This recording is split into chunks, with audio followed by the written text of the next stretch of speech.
ริเวณรอบๆน้ำตกถ้ำพระเดี๋ยวเราจะไปซื้อตั๋ว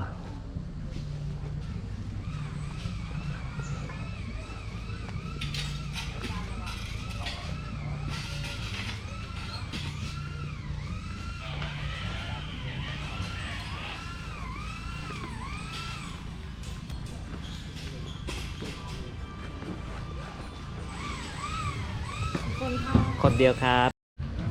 อันนี้ท่าเรือไปเกียร์แล้วเกียร์ยังไม่ได้เกียร์เลยเราผ่านจนเปิดเนาะก็ใส่ได้ไปเลยง่ายกว่าอยู่ได้รอบไหมรอเลยร่มเย็นใส่ไปซื้อได้กันครับ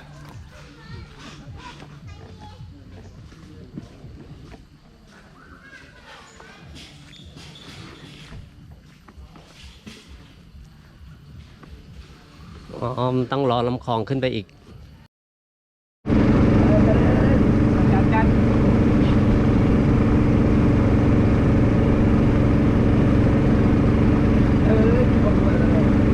แล้วก็ประมาณกิโล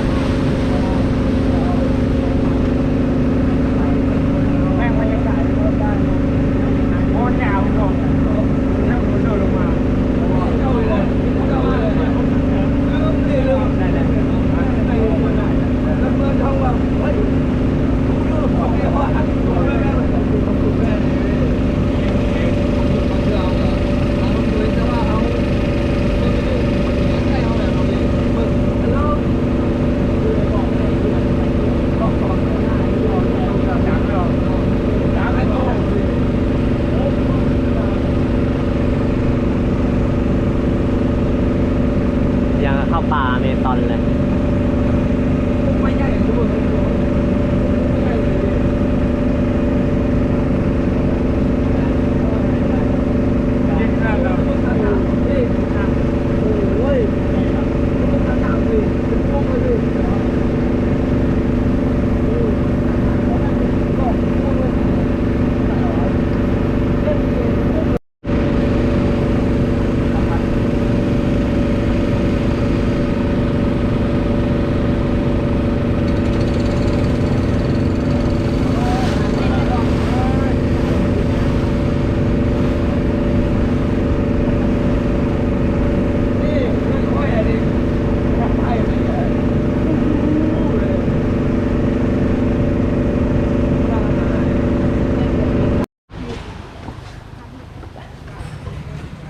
ตามน้องๆขึ้นไปน้องๆเข้ามาจากสกลเลย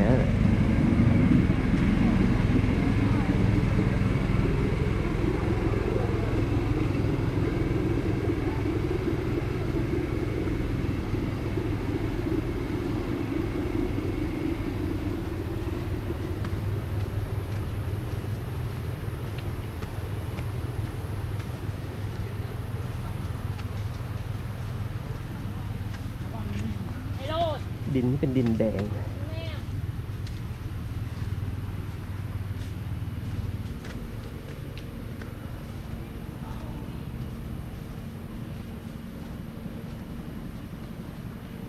ห้ามขีดเขียนโคดหิน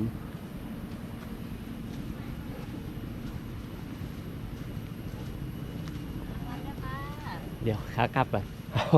อยู่ในป่ายังมีเลยใช่ไหมกลางป่าเลยค่ะกลางป่าเลยห้ามพาอาวุธอารมณ์อย่างเข้าป่าเมซอนเลยอารมณ์นี้ได้มาก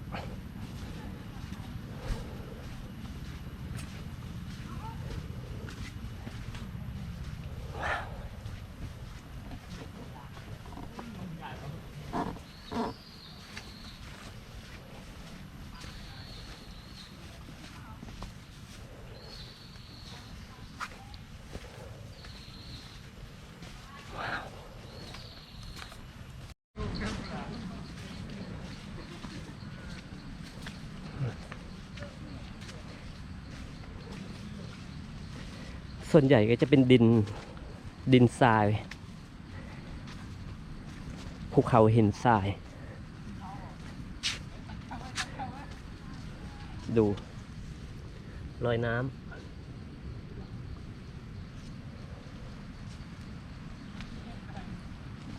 บึงกาฬนครพนม พวกเนี้ยหินส่วนใหญ่จะเป็นหินแบบเนี้ยหินทราย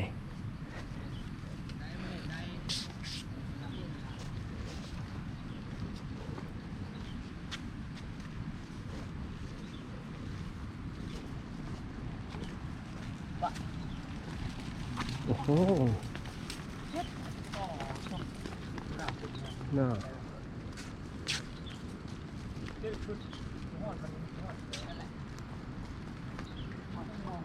หินทรายดำๆดูท่าทางน่าจะเป็นหินลาวาเก่าอะค่ะ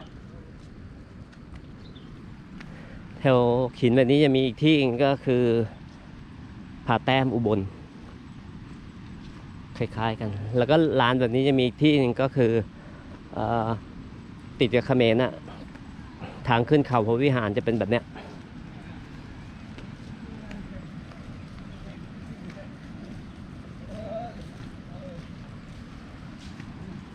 กลุ่มน้องๆนี้มาจากสกลนครเป็นนักศึกษา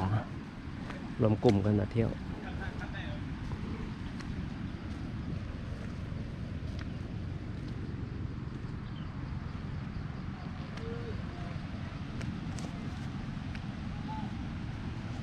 โอ้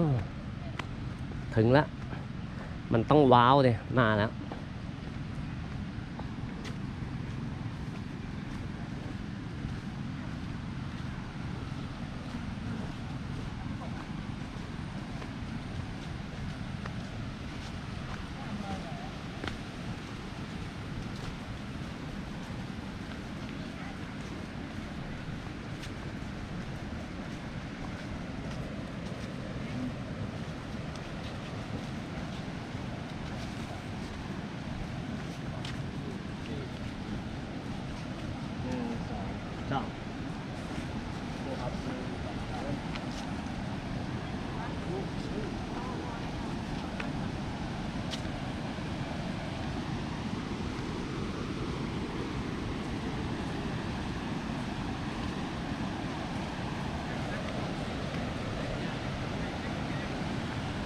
สวย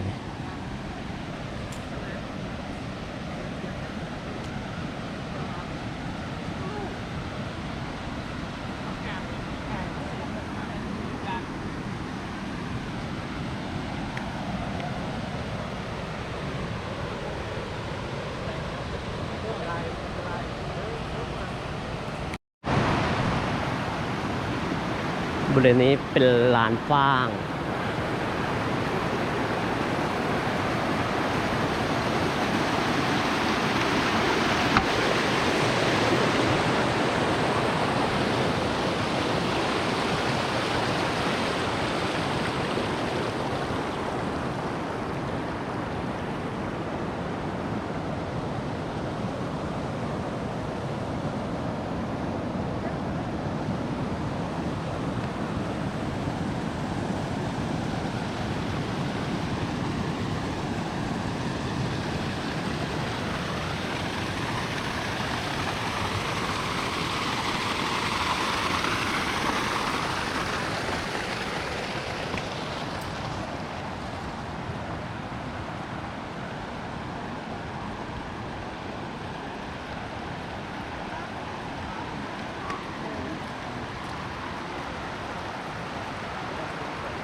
เขาบอกว่า10 ปากว่าไม่เท่าไตเห็น เราอยากมาดูสักครั้ง มีตะไคร่น้ำแต่มันจะลื่นๆหน่อย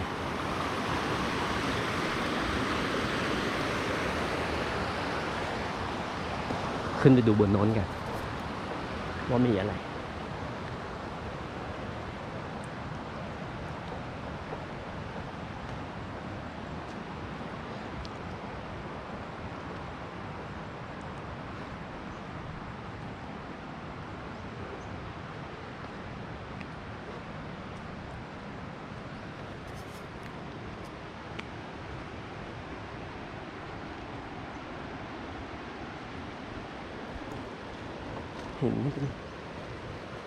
หินน่าจะหล่อมันหล่อจากลาวาเก่าอ่ะ ดูท่าละ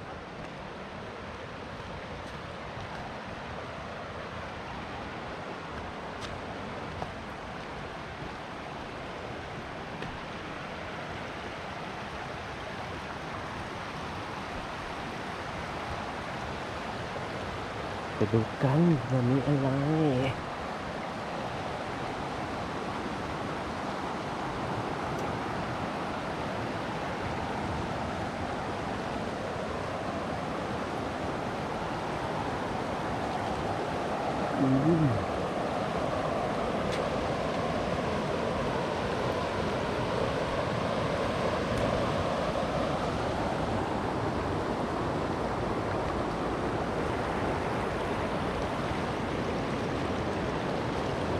เขียวๆตะไคร่น้ำทั้งนั้นเลยเนี่ยจะลื่นตรงนี้ก็สวยข้างล่าง